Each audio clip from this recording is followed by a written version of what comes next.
Why are estate and letting agents so bad at training and developing our teams? Today, I'm joined by Carrie Allison, who is Lettings Director of Hunters, and she's here to talk to me about this. Carrie, why are estate and letting agents so shit at training and development? Talk to me.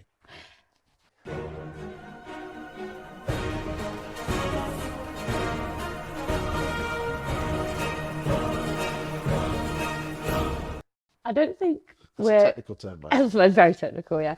I don't know that we're terrible at it, but what we're bad at is not talking about it. Well, I would disagree with you on that one.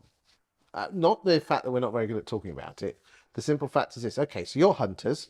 So you have a franchise network and you have some owned branches as well. You have a dedicated training and development team, don't you? We do. Okay. Would it surprise? Okay, so you're in the top fifth, well, hunters are in the top 4 or 5 estate agents in the UK. So taking aside the, say, top 50, who I would assume would have a training department, I challenge anyone watching or listening to this video to name me more than 10 estate agency and letting agency trainers. Yeah, suppose, yeah, maybe I've been at Hunters a long You have time. been at Hunters a long time. I'm brainwashed. But we had a training academy before we were part of TPFG, so it's always been That's the important. property franchise group, which is Martin and Co. I have to say this. You can't use these TLAs. Okay, sorry. 3-letter acronyms. You're very good at that, Karen. I am, yeah. See, this is the thing. You use all the things that no one understands.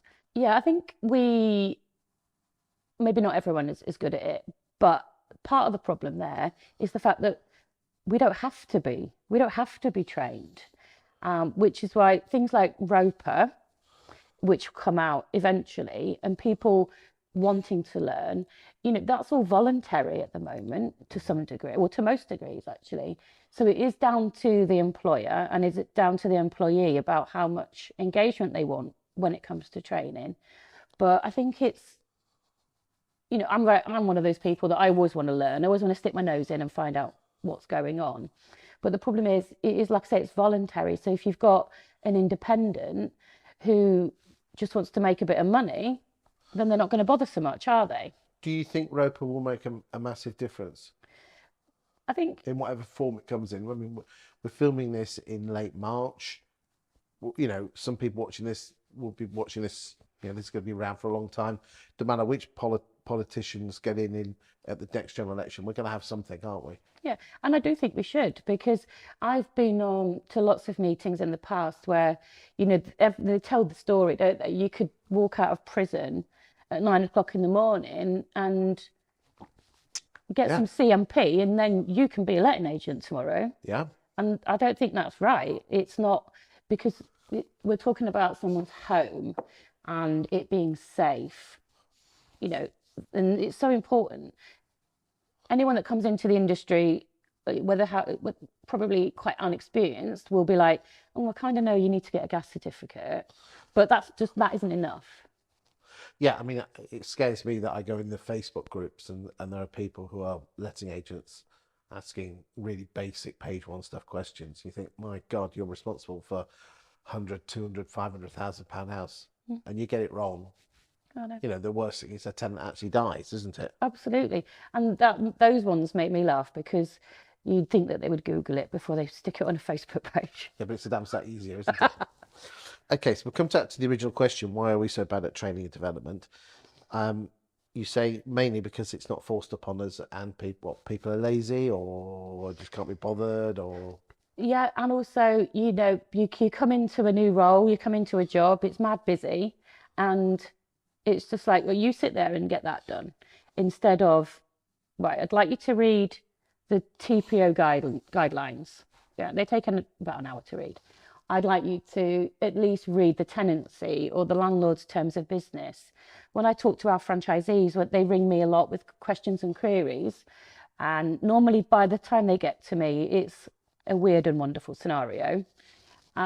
But I reckon 7, 8 times out of 10, the answer to a question is in the tenancy or the landlord's terms of business. The answer will be there somewhere. So I think it's really important. Nice, easy thing. At least minimum do that with a new starter. I mean, if your franchisees don't read the terms of agreement or the Yeah, I think it's gut up about the team. it's about how you interpret different clauses. So you can read a clause and think you understand it, but it's about knowing how to use that clause for what you need it for. I'm with you. Now, obviously, Hunters and some of the larger firms do have good training. Do you think we're really bad at telling people that we've been trained and developed? Yeah, terrible. Yeah, Why is that? because I think it's difficult to get press about it.